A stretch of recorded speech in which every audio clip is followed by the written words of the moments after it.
Blessed and glorious Wednesday to everyone. As I've shared yesterday, this week is family talk. That is, we want to talk about things that more normally we don't talk about openly when we are together. And I started with sharing with you what is in my heart these days, especially in relation to this digital mentoring ministry.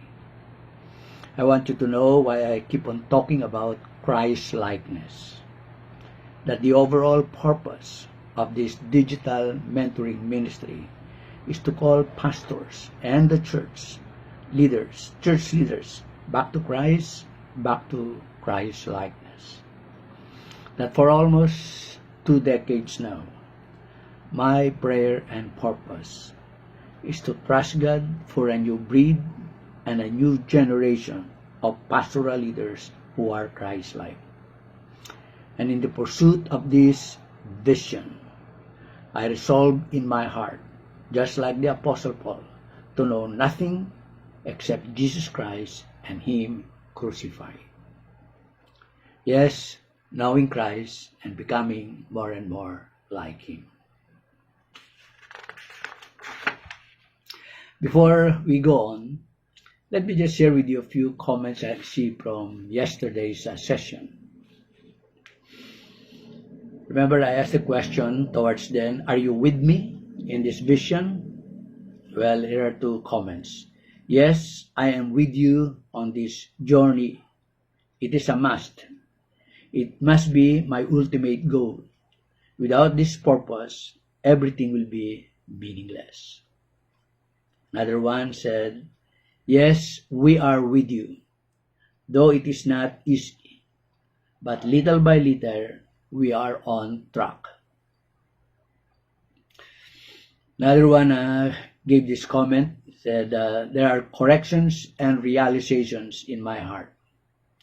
Thank you, Pastor Philip, for your ministry of teaching us great lessons not taught in Bible schools. Now, that's the reason why our hashtag is Usapang Kainos. In other words, the topic that we discuss in this mentoring session is something that you do not hear very often. There's something different about this topic, something radically distinct to us, simply because we do not hear it very often. And one sent a prayer. It says here, O Lord, help us to become one healthy member of your Kainos tribe. That's rather striking. Well, thanks for affirming that you are with me in this vision. Same passion, same vision, same direction. There is a prayer that I got hold of some years ago.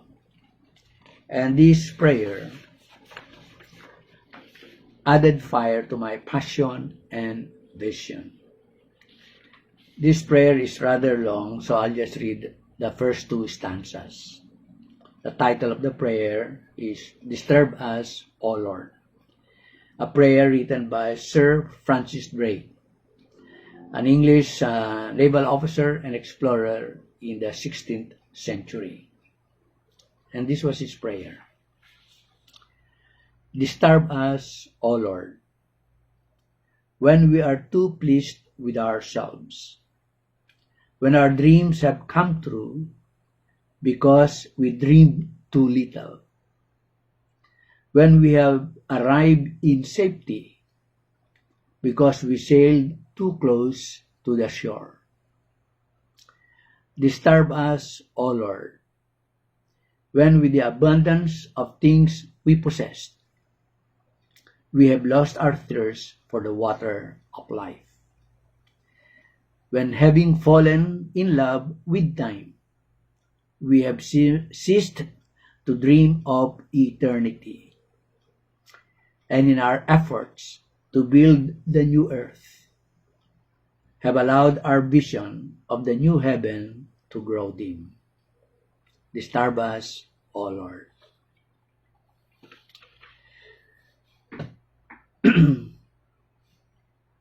Complacency that leads to ungodly practices and worldly pursuits. Disturb us, O Lord.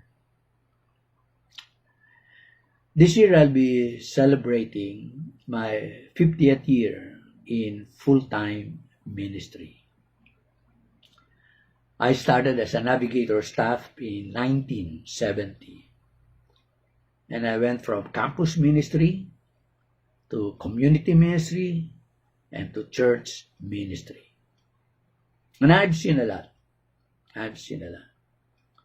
Things that encourage me and things that discourage me. And things that continue to disturb me even now. Now let me share with you 3 major things that continue to disturb me about us pastors and church leaders. And these 3 are: 1, the lack of integrity. Second one is the lack of humility. And the third one, the lack of unity. Now, from my perspective, that because of this lack of integrity, humility, and unity, we are fast losing, that is, if we have not lost it yet, our moral ascendancy and spiritual authority to influence our society. Somehow I sense that the world is no longer listening to us. Why? Does that disturb you? Now, what do I mean by lack of integrity? Think with me.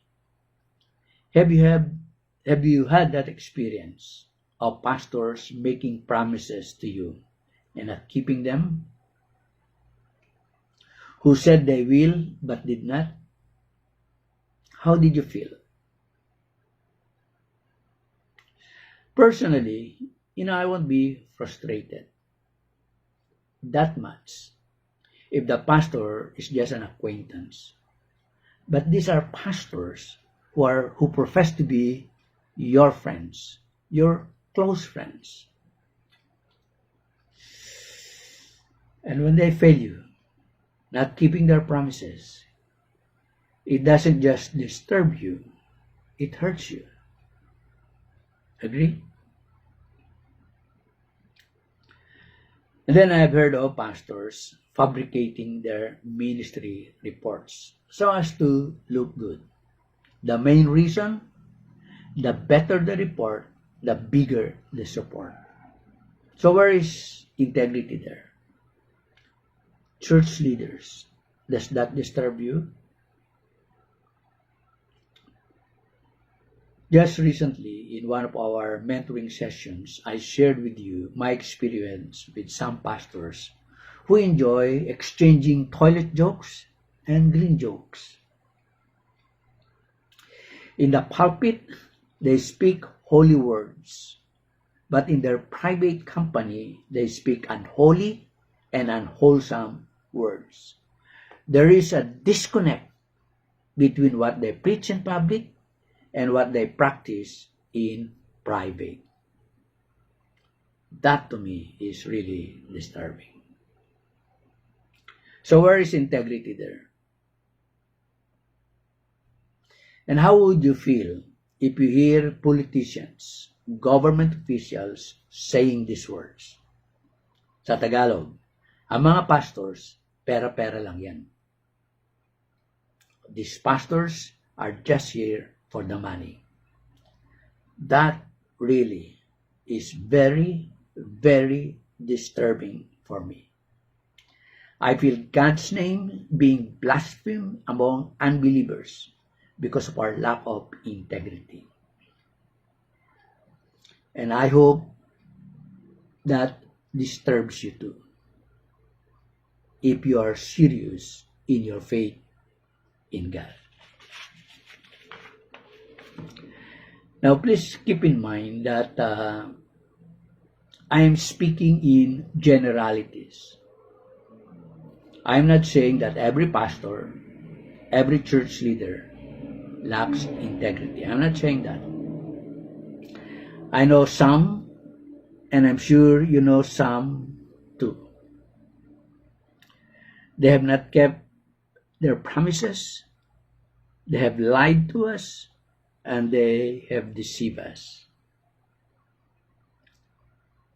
And we struggle in our own hearts because we don't find it easy to trust them again. At least that's my problem. Now in Matthew 22:16, we find these words from the religious leaders who confronted Jesus. Matthew 22 verse 16, it says there, they sent their disciples to him along with the Herodians. Teacher, they said, we know you're a man of integrity and that you teach the way of God in accordance with the truth.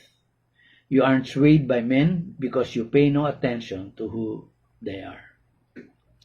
Very interesting that even the enemies of Jesus knew and cannot deny that he was a man of integrity. Pastors, church leaders, and fellow workers, we need to be men and women of integrity, just like Christ. Yes, Christ-like leaders who are Kainos, new and different, nothing more, nothing less. This is all for today. Tomorrow I'll continue our family talk. Stay safe and walk with integrity. To God be the glory. Amen and amen and amen.